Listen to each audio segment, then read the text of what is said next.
Pues vamos a continuar con nuestro estudio que comenzamos la vez pasada de qué es el hombre. Vamos a concluirlo esta mañana. En el capítulo 2 del libro de Hebreos, el autor alude al Salmo 8 que estuvimos viendo la semana pasada, y en base a él hace una pequeña disertación. El capítulo comienza haciendo una advertencia respecto a la firmeza que los creyentes deberían tener hacia la doctrina apostólica, que ya se les había enseñado, y haciendo hincapié en que si la ley dada a Moisés, que fue desobedecida, tuvo grandes consecuencias, dice, ahora desobedecer el Evangelio anunciado por Jesucristo mismo, pues es más grave si se le desobedece. Por eso, en el versículo 3 dice, ¿cómo escaparemos nosotros si descuidamos una salvación tan grande? Entonces, la conclusión es tremenda. Si descuidar la ley de Moisés y desobedecerla trajo grandes y graves consecuencias, con mayor razón si desobedecemos el Evangelio. Entonces, dice aquí, ¿ustedes creen que pueden escapar de las consecuencias de rechazar el Evangelio? ¿No se dan cuenta que esto es muy peligroso? Rechazar una salvación tan grande no es cualquier cosa.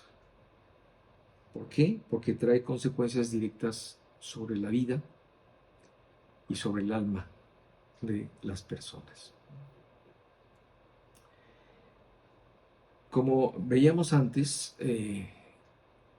Dios puso a disposición del hombre toda la tierra. Le pidió que la llenara, la gobernara y que reinara sobre ella.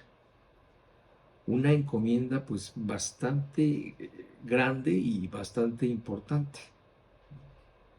Y desde luego pues nos damos cuenta que esta comisión no ha sido cumplida por parte del hombre como Dios la planeó originalmente. Porque la naturaleza original del hombre se corrompió, y se corrompió gravemente con la entrada del pecado a su vida, lo cual pues no solo le afectó a él, sino a toda la naturaleza. Entonces las cosas se escaparon de sus manos, y desde entonces nunca en la historia humana hemos visto un tiempo de paz, de buen gobierno, de una prosperidad generalizada, de justicia, etcétera. En todos los tiempos, en todas las épocas, las características en el gobierno humano han sido evidentes y nefastas. Por esta razón, ante el fracaso del hombre, es que el autor de este libro retoma la pregunta del Salmo 8. ¿Qué es el hombre para que te acuerdes de él? O sea, ¿qué es el hombre? Este hombre que no tiene remedio, que no avanza, que no prospera realmente, ¿verdad? Sino todo lo contrario, cada día parece que da un paso hacia atrás, vive tan despistado y engañado que Dios, ¿cómo es posible que te hayas acordado de él? No solamente cuando cayó e ideaste todo un plan de redención, sino que aún te sigas acordando de él.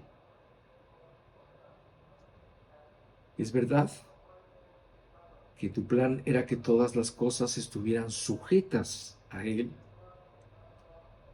pero todavía no hemos visto que eso suceda. Entonces, en esta disertación, el autor del libro de los Hebreos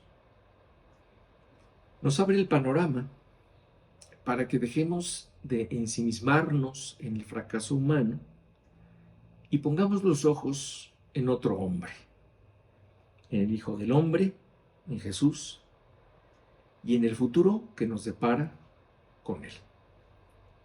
Dice el versículo 9 de este capítulo 2, dice, pero vemos a aquel que fue hecho un poco menor que los ángeles, a Jesús, coronado de gloria y de honra, a causa del padecimiento de la muerte, para que por la gracia de Dios gustase la muerte por todos. Aquí empezamos a ver muchas cosas. Una de ellas es que dice que Jesús, en su condición humana, era inferior a los ángeles. Sin embargo, dice que ahora ha sido coronado de gloria y de honra. Jesús se desmarcó de todos los hombres cuando subió a la cruz, cuando obedeció a Dios Padre, quien le ofreció morir por todos y aceptó. Por lo tanto, Jesús será quien reinará en un momento futuro y nosotros con Él. Recordemos que el primer Adán lo perdió todo, pero Jesús, el postrer Adán, lo recuperó. Entonces, bajo estas premisas entendemos que en Cristo todas las cosas le volverán a ser sujetas al hombre. Y así por fin podrá cumplir la orden original que Dios le dio de sojuzgar la tierra. Al principio, cuando el hombre fue creado, y antes de su desobediencia, él gobernó el mundo. Y en el libro de Génesis se nos explica todas las actividades que hizo Adán y todas las cosas que él hizo sojuzgando al mundo y gobernándolo. Pero este gusto le duró muy poco. Tenemos muy poca información, solo del capítulo 2 al 3 del libro de Génesis. Nos habla de lo breve que hizo, ¿verdad? Pero en un futuro, la Biblia nos explica que Él podrá cumplir con toda la misión encomendada por Dios originalmente, y dice que a partir de que lo comience a hacer, ¿verdad?, lo hará ya para siempre.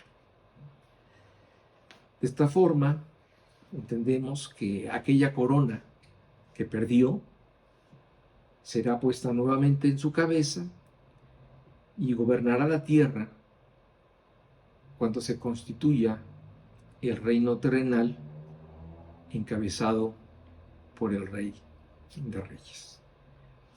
Fíjate cómo lo explica el libro de Daniel, en el capítulo 7, versículos 18 y 27. Después recibirán el reino los santos del Altísimo. Aquí está hablando de los creyentes. Entonces dice que recibirán el reino los creyentes y poseerán el reino hasta el siglo, eternamente y para siempre. Y en el versículo 27 dice, y que el reino y el dominio y la majestad de los reinos debajo de todo el cielo sea dado al pueblo de los santos del Altísimo, cuyo reino es reino eterno, y todos los dominios le servirán y obedecerán. Entonces aquí Daniel nos está hablando de un futuro reino del cual la Biblia nos habla a lo largo de toda ella, un reino de 1000 años, donde el rey de reyes estará a la cabeza del gobierno junto con todos los santos del Altísimo, es decir, con todos los creyentes. Y si nos vamos, por ejemplo, al último libro de la Biblia, al libro de la Revelación, leemos lo mismo también en el capítulo 3, en el versículo 21, donde dice que al que venciere, le daré que se siente conmigo en mi trono, así como yo he vencido y me he sentado con mi Padre en su trono. Es decir, aquí nos habla de que Jesús, esa cabeza de gobierno milenial, aquí dice que va a invitar a los creyentes, así como Él fue invitado y está a la diestra del Padre. De esta misma forma nosotros haremos cogobernadores de Él en este reino. Continúa en el capítulo 2 de Hebreos, en el versículo 10, diciendo: porque convenía a aquel por cuya causa son todas las cosas, y por quien todas las cosas subsisten, que habiendo de llevar muchos hijos a la gloria, perfeccionase por las aflicciones al autor de la salvación de ellos.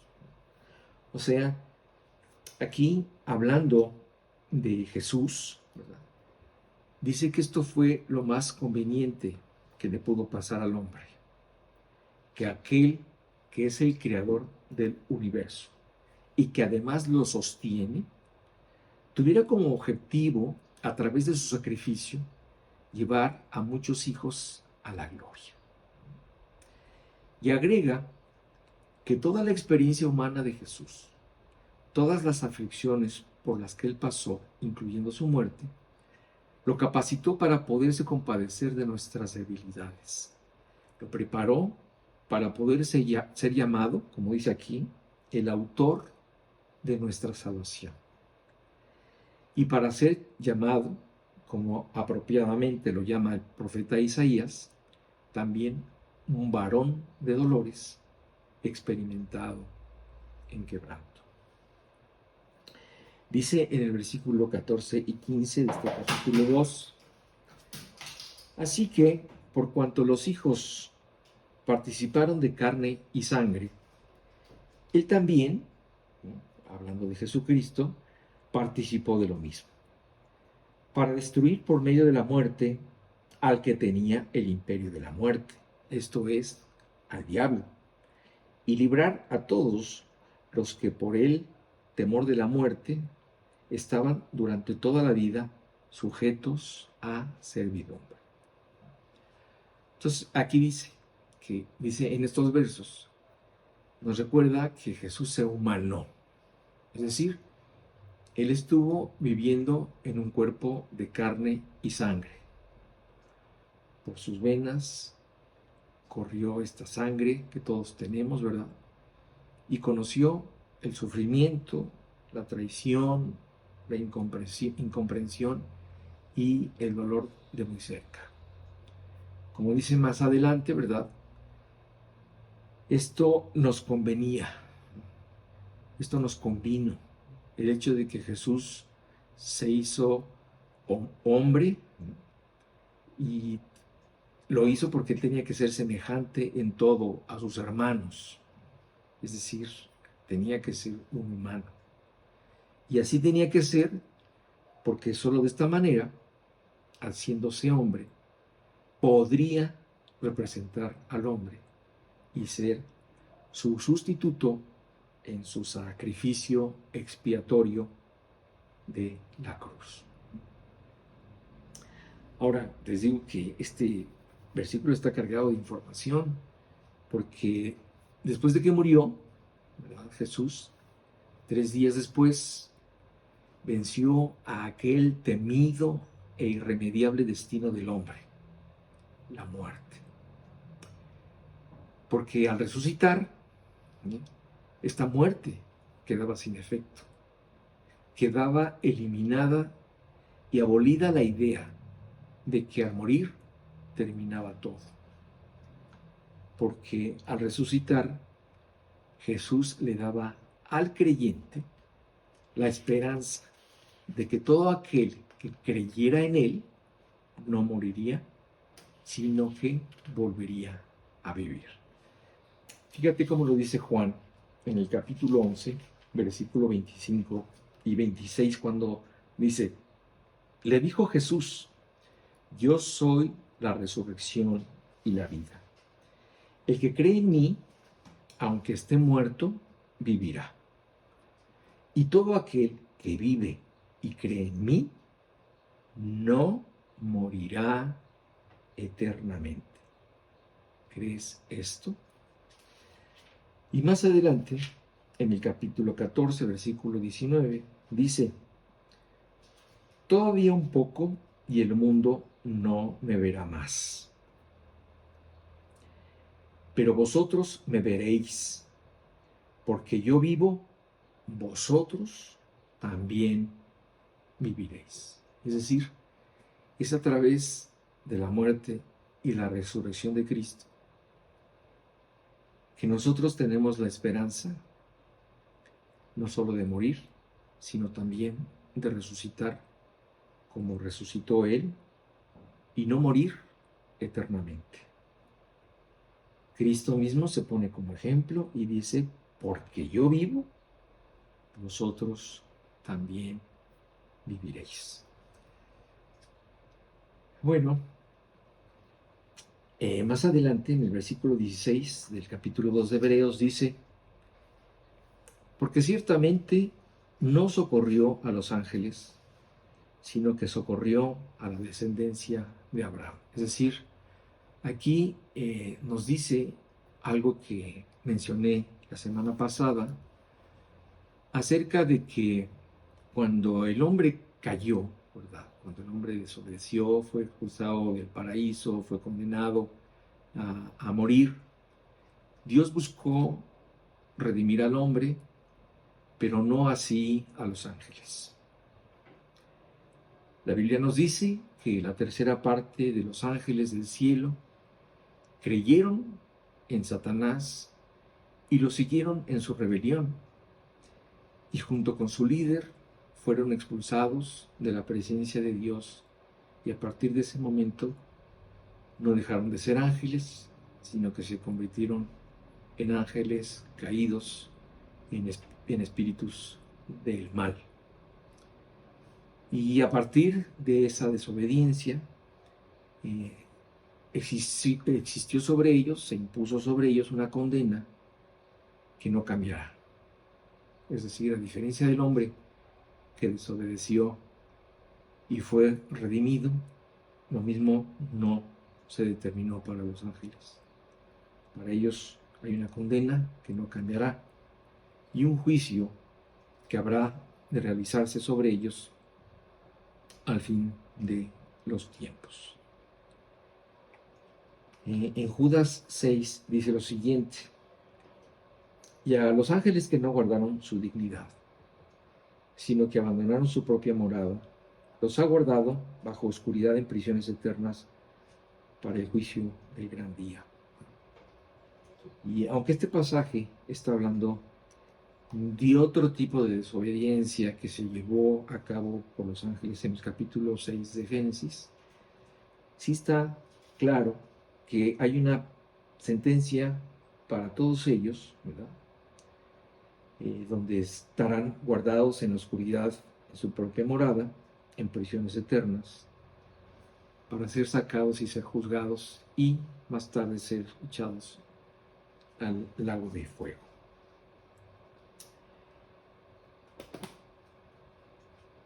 Leamos lo que dice en Job 7, del 17 al 18. Volvemos también a esta pregunta. Dice Job: ¿qué es el hombre para que lo engrandezcas y para que pongas sobre él tu corazón y lo visites todas las mañanas y todos los momentos lo pruebes? Al igual que David, ¿verdad? Él también se hace esta pregunta. ¿Qué es el hombre? Sin embargo, él cavila con la idea de que a pesar de todo, dice que Dios lo ha engrandecido, que Dios ha engrandecido al hombre, que ha puesto su corazón en él y que además lo visita todas las mañanas. Y esto a mí me parece sumamente importante, ¿verdad? No solo por las verdades que Job nos está remarcando acerca del comportamiento que Dios tiene sobre el hombre, sino que me parece sumamente importante viniendo de la boca de alguien que en el momento que lo dijo estaba sufriendo una terrible enfermedad, que no solo lo estaba atormentando físicamente, sino que además había durado lo suficiente como para que la gente, incluso su esposa, le faltaran al respeto, lo humillaran y se alejaran de él. Algo que, pues leyendo el libro, sabemos que aumentó grandemente su dolor. Sin embargo, en medio de su enfermedad, él es consciente de que Dios está con él. En medio del dolor, puede sentir el consuelo de Dios, sabe que no lo ha abandonado y especialmente cada mañana se da cuenta que Dios lo visita para tomar su mano y darle aliento. En estos momentos, ¿verdad? Como todos aquellos que hemos sufrido alguna pérdida, como todos aquellos que hemos sufrido una enfermedad, como todos los que hemos pasado o estamos pasando por algún dolor, en estos momentos, como Job, sentimos en carne propia lo que fue la desobediencia de Adán. Es decir, en estos momentos donde estamos en un periodo de aflicción, de prueba y sufrimiento, nos damos cuenta de la implicación de la desobediencia de Adán. Nos enfrentamos en carne propia con una verdad que el apóstol Pablo explica en Romanos 5:12, donde dice lo siguiente: por tanto, como el pecado entró en el mundo por un hombre, se está refiriendo a Adán, podríamos leerlo así, por tanto, como el pecado entró en el mundo por Adán, y por el pecado la muerte, así la muerte pasó a todos los hombres, por cuanto todos pecaron. Es decir, el pecado entró en el representante de la humanidad, entró en el primer humano y de ahí pasó a todos los hombres, una verdad que se comprueba cuando en el momento en que todos los hombres pecan y nos damos cuenta que en el hombre hay una naturaleza de pecado. Entonces, el pecado, ¿verdad?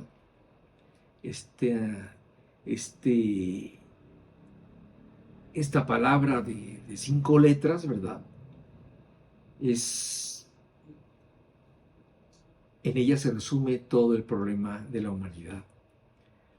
Y aunque la gente hable a la ligera del pecado, ¿verdad?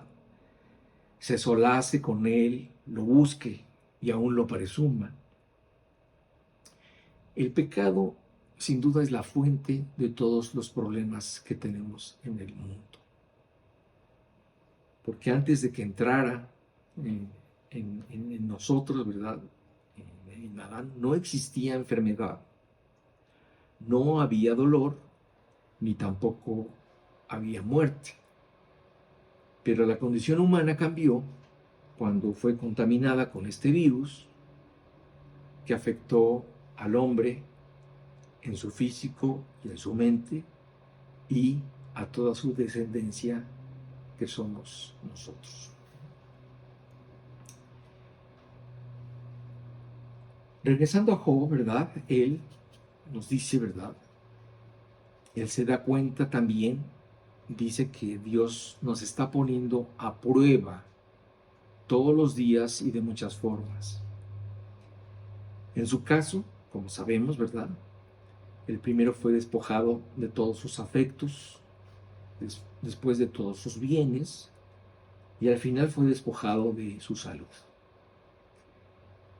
Y con la enfermedad encima, es que Job nos cuenta esto. Se da cuenta de que Dios está probando su fe, pero finalmente nos damos cuenta que Él aprobó el examen. Nos damos cuenta de lo difícil que fue para Job pasar por esto, pero además también nos damos cuenta de todos los beneficios que recibió después de esta prueba. Porque el mismo Santiago nos habla y nos hace una referencia, ¿verdad?, de la gran paciencia de Job. Y también, ¿verdad?, se nos habla de cómo Job salió de la prueba purificado como el oro. Aquí nos damos cuenta de algo muy importante, ¿verdad? De que nada como la falta de salud para ablandar los corazones duros o para purificar otros. La enfermedad específicamente, aunque es una prueba terrible e indeseable, es el método que Dios usa muchas veces para hacernos mejores o para hacernos comprender mejor las cosas. Ahora vayamos al Salmo 144, versículos 3 y 4, donde dice, aquí también David habla de esto, ¿verdad? Dice, oh Jehová, ¿qué es el hombre para que en él pienses? ¿O el hijo de hombre para que lo estimes? El hombre es semejante a la vanidad, sus días son como la sombra que pasa. Aquí David le da otro enfoque a la misma pregunta, ¿verdad? Y aquí David define al hombre con dos palabras muy fuertes. Habla de él y dice que es vanidad y que es brevedad. El hombre exhibe su vanidad por lo que hace y por lo que piensa, porque finalmente pues la mayoría tiene sus ojos puestos en lo superficial, en lo intrascendente, en lo que no tiene valor y en lo efímero. En concreto, ¿verdad? Y en resumen, David dice somos vanos, somos banales. Y qué distinto es el concepto que Dios tiene al que tenemos de nosotros mismos. Y todo este tipo de conclusiones o de pensamientos que nos comparte David, ¿verdad?, es para darnos cuenta de nuestro pequeño tamaño y a la vez de nuestro gran orgullo y de lo poco que éste nos sirve. Porque si nosotros pensáramos en estas verdades, quizás no seríamos tan rebeldes ni tan válidos. También dice David en este salmo que la vida del hombre es tan breve como la sombra que pasa. La sombra, ¿verdad?, no es estática, sino que pasa. Tiene un periodo corto y se mueve y cambia de lugar hasta que finalmente así desaparece.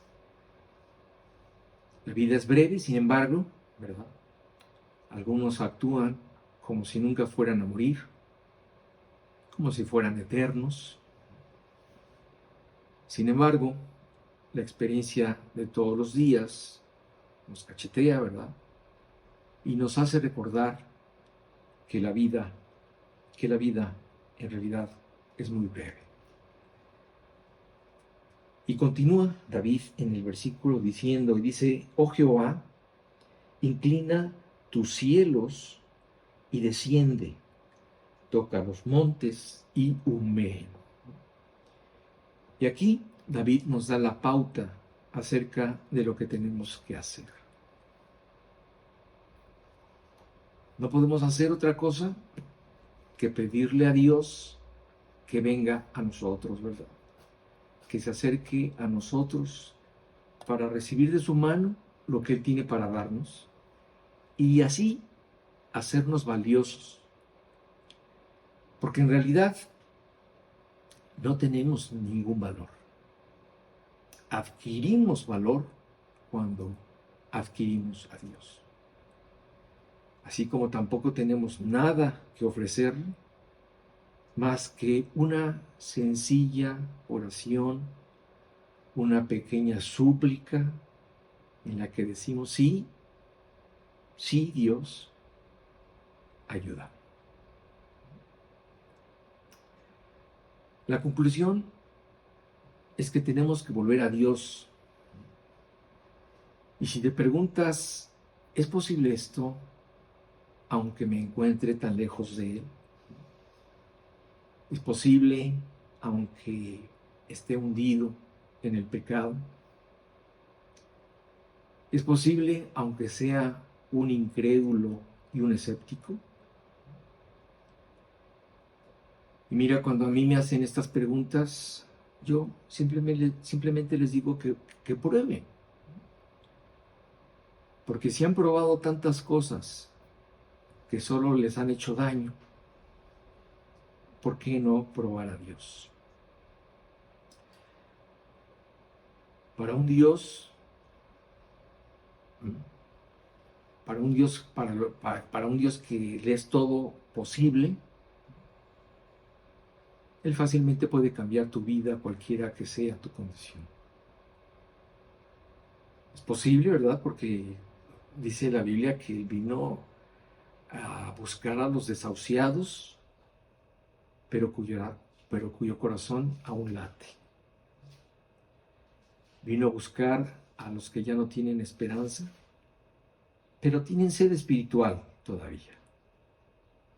A los que son altivos, pero tienen la mínima humildad para reconocer que necesitan ayuda. Vino a buscar a los que aún tienen la capacidad de voltear a Dios y entender que Jesús no vino a buscar a gente sana, que no tienen necesidad de médico, sino a los enfermos. Debemos entender que a pesar de los pesares, somos especiales para Dios, que somos muy amados, pero que estamos alejados del Rey del universo, quien a pesar de todo te quiere dar un regalo de Rey, la vida eterna.